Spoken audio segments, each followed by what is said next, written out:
keeping your head up and running tall, as they say, is you can see how far you've got to go. And that can be not discouraging, but a little bit daunting when you, gee, there's a long way to go before I get to that point on the next marker or whatever it is. But just keep running.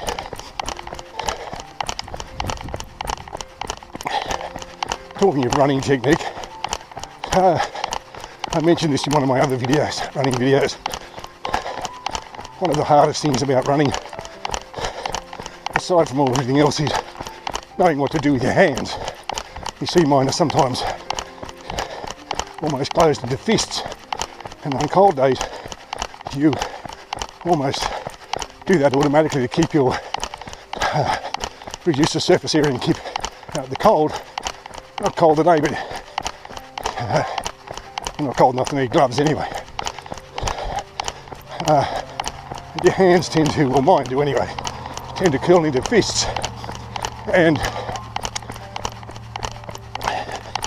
for me the problem with that is you start getting tension in your biceps and also in the muscles across the back. I don't know their names, but between your shoulder blades and the lower part of your neck. Well, why don't you just open your hands, you say?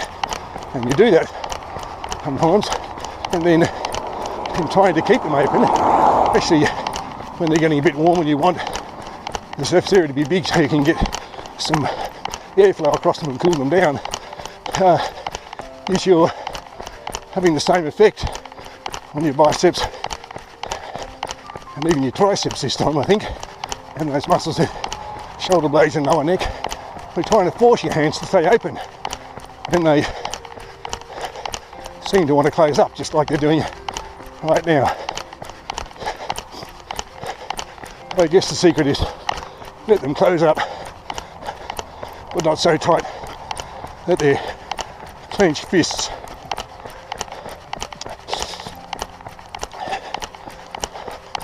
So coming around this bend and going down a bit more of a dip, and you'll see the slight rise I referred to earlier.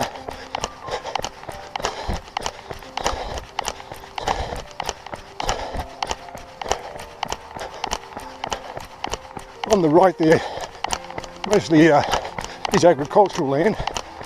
It's part of a property that there's a large sign up there on the right. The property's called South Hill, and at one stage it used to have a small colonial museum. I think there was even a tea room. There was a place, well, the idea was that primary school groups could go there and have some experience of earlier colonial life, and I think they might have even had a mock up of the classroom of the early colonial times. Now, I don't know if they do any of that now. They used to have a market there sometimes as well for arts and crafts and things. My eyesight's not good enough to read the sign from here when I go past.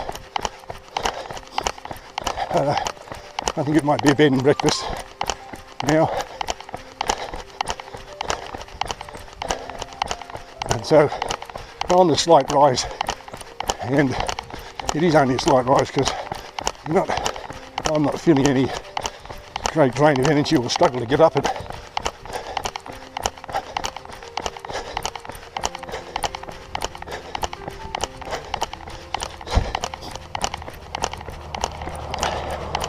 By the same token, I don't want to give you the impression that this is all just a breeze and a stroll in the park. It's hard work.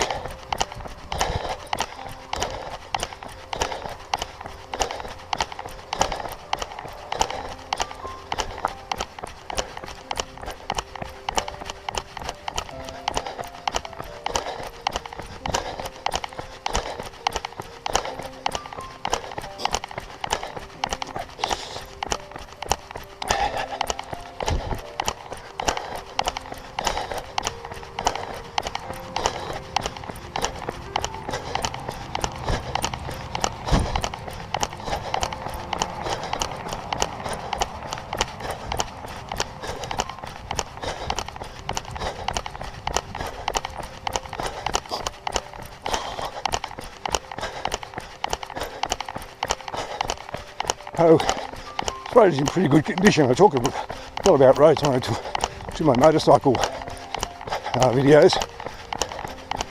Obviously the condition of a road is much more important to motorcyclists than it is to runners. But as you can see, it's pretty well maintained. A centre line marking and lines down either side, which are always helpful. You see the truck roaring past me, taking notice of the 60km/h speed sign ahead.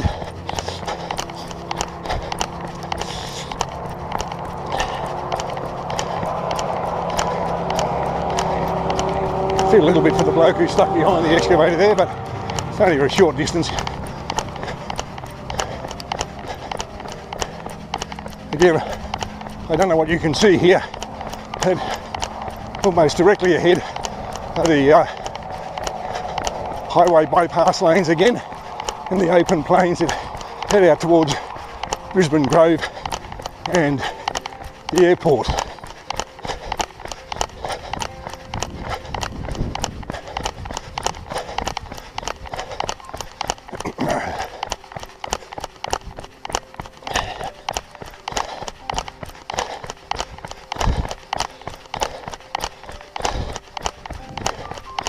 The IO sign ahead indicating you're coming up to a T intersection. I'm going to go right. The left would take you back towards Goulburn, towards the main part of town.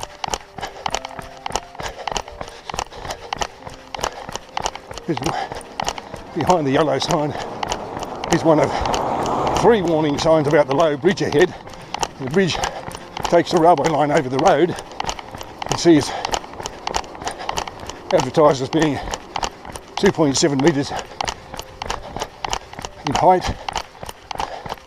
There's a reason for all that. I'll explain in a moment. That is a reason why there are 3 signs advertising or advising of a low bridge. I'll explain in a moment.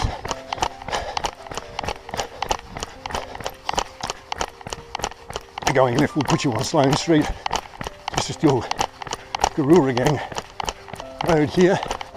The second of the low bridges with the Ghostbusters sign for caravans and warning about trucks. And another one, and another one. So if you own a van or a truck and you get past this sign, you keep going, and you really cannot say you weren't warned. As I say, I'll explain all that in a moment. The reason for that is, you'll see when you go around the corner here, a very sharp bend and fairly low bridge, is that many people coming back from the coast, perhaps wanting to go to Yass or somewhere like that, and don't want to have to go through Goulburn, think they can take this detour here, come out of this bridge here. There are a number of reports of accidents where large caravans with air conditioning units on the top of them have had them smashed off when they've tried to get under the bridge. You can see some of the debris here. As the result of that, the council were going to put up warning signs that were going to cost some ridiculous amount, like $56,000. They've got these red flashing lights that I guess work with a solar panel of some sort. You would have thought that was sufficient warning. Perhaps even a gantry across here with those chains that dangle down.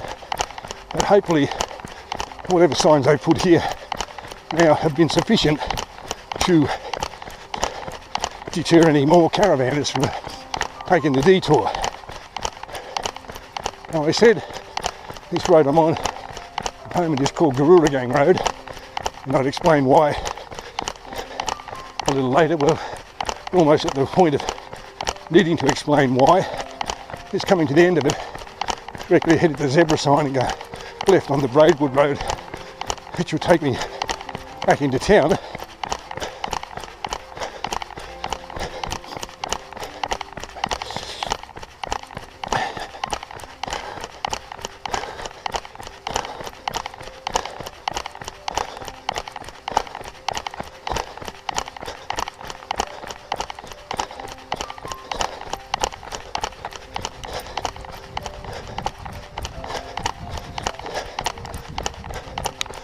directly up ahead on the right hand side there, right underneath the highway bypass, the overpass bridge that is a property called Garroorigang.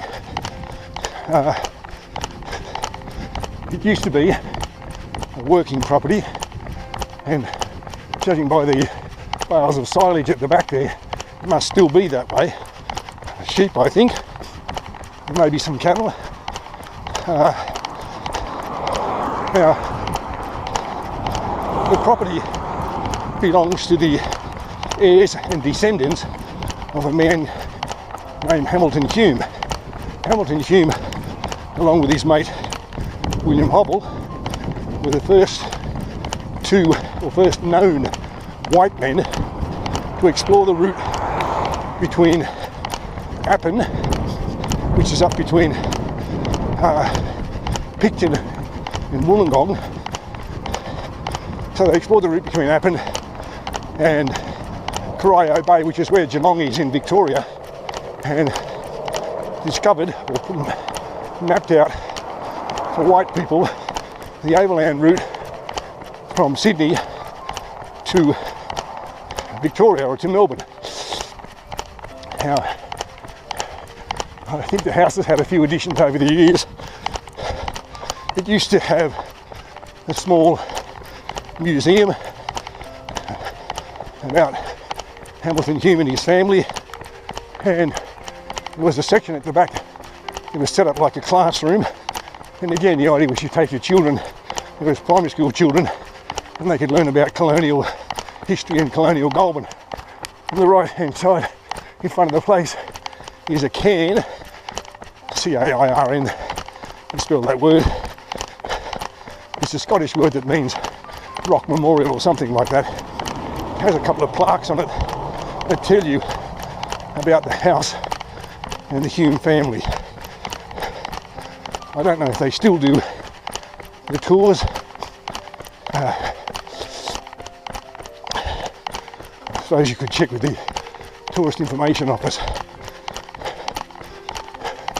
I passed under the bridges for the bypass.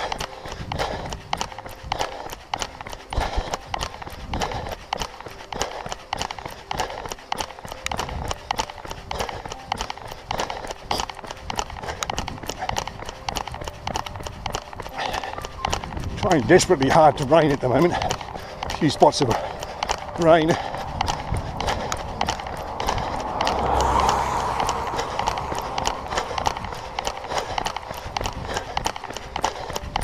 See the sign here that says Rail Heritage Centre, 200 metres on the left. Goulburn used to be a big rail centre.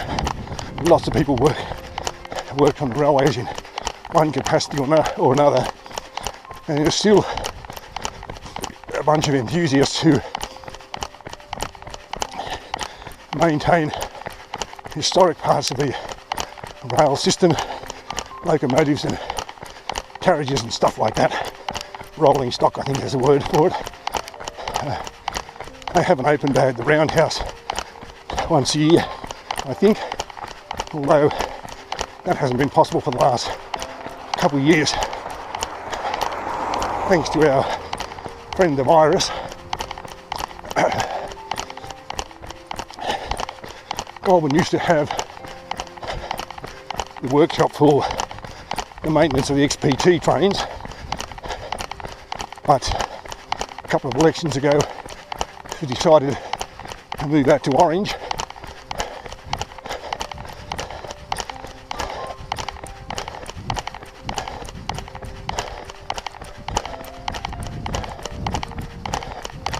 Goulburn Rail Heritage Centre, Goulburn Loco Roundhouse Preservation Society Inc.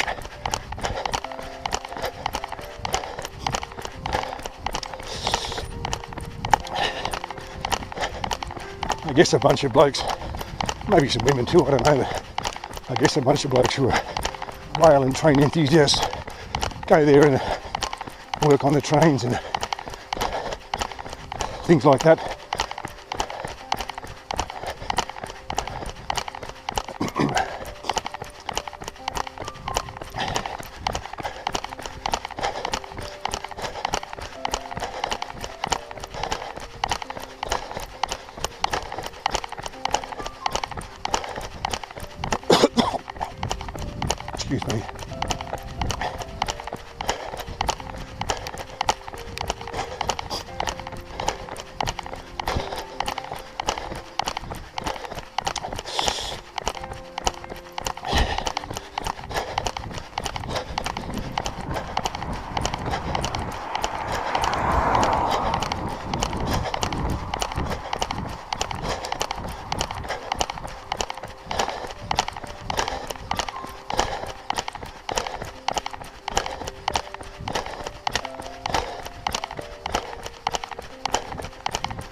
directly ahead on the left hand side there is a place that used to be called the Goulburn Basketball Stadium. Now it's called Viola Arena.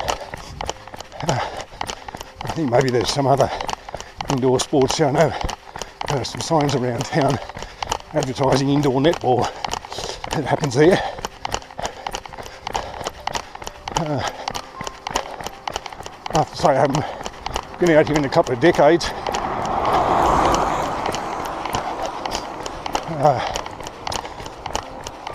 When my kids were young, used to come out because they played basketball, but they gave it away. I had a bit of a run at it a while. You know, about my